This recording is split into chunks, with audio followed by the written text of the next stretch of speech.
Upin dan Ipin. Yuk mulai aja ya. Ada 5 rupa-rupa warnanya. Siapakah nama kakak Upin dan Ipin? Jawabannya adalah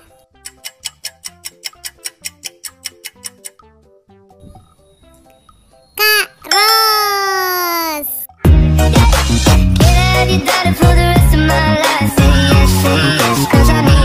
Apa yang disukai Ipin kalau makan?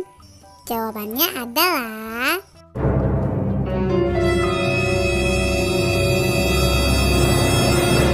ayam goreng.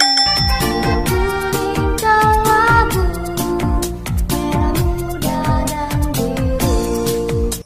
Yang berikutnya, siapakah nama nenek Upin dan Ipin?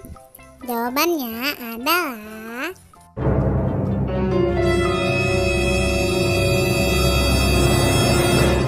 Opa.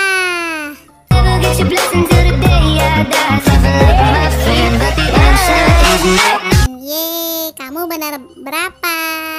Jawab di komen ya.